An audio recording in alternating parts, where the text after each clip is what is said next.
All right, let's dive into what is, I think, the most intense scene in all of Shakespeare, Macbeth, Act 2, Scene 2. We're not talking about clashing swords or big battles here. No, this scene is all about the battlefield of the mind, just moments after something truly terrible has happened. So let's start with a really big question, something that might seem kind of strange. The entire plot of Macbeth pivots on the murder of King Duncan. So why in the world would Shakespeare, the master of drama, have it happen off stage? We don't see it. We don't get the grisly details. Why? What's going on here?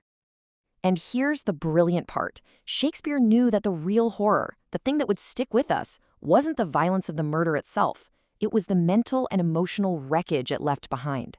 He shifts our focus from the crime to the criminals, and that, right there, is where the real story is. Okay, so the scene opens, and it's just Lady Macbeth. She's alone, she's waiting. Remember, she's the architect of this whole thing. And at first, she seems totally energized by it all, completely sure of herself.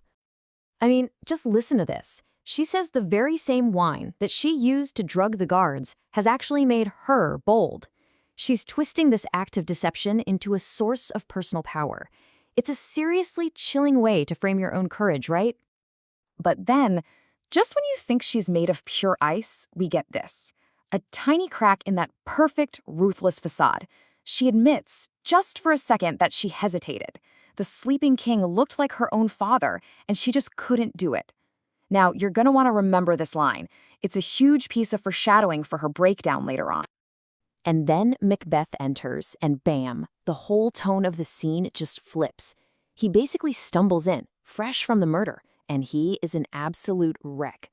The brave, confident warrior we met in Act 1, he's gone.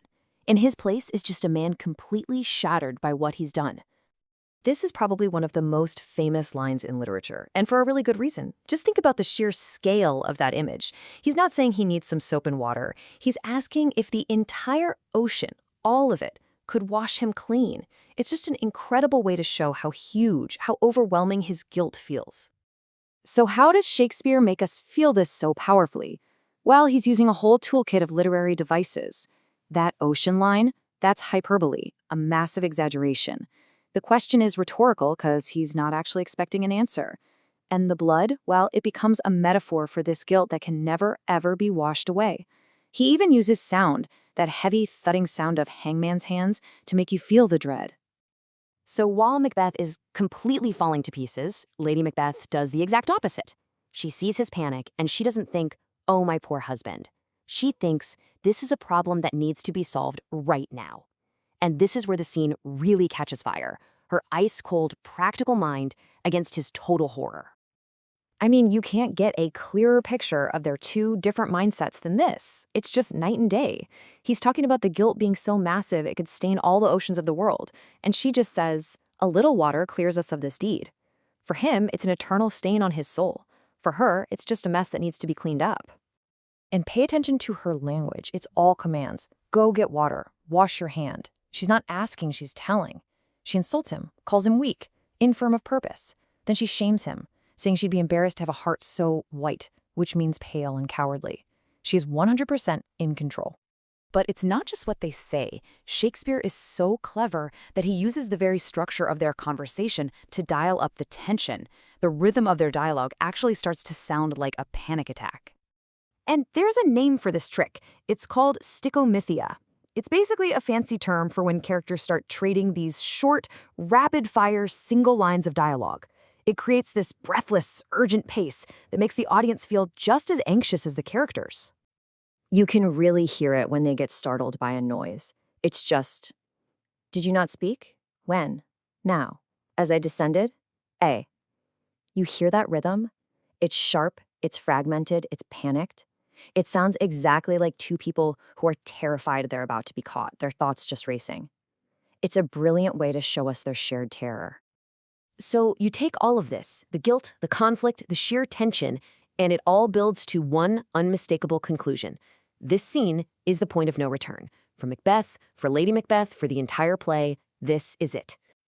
You know, in classical tragedy, there's a word for this moment. It's called the peripeteia. It's that one pivotal moment, the reversal of fortune where the hero's fate is sealed and there's no going back. For Macbeth, This scene is his peripeteia.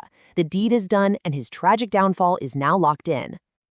And Macbeth's final lines here just capture the tragedy of it all so perfectly. He's saying he'd rather be completely unconscious than have to live with the knowledge of what he's done. Then he hears a knocking at the gate and cries out, wishing it could actually wake Duncan up.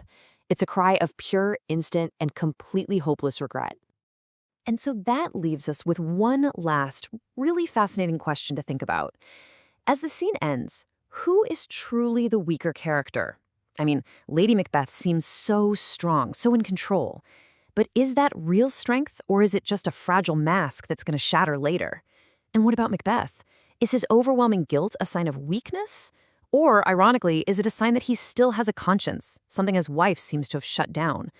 That's the kind of question that makes this scene so unforgettable.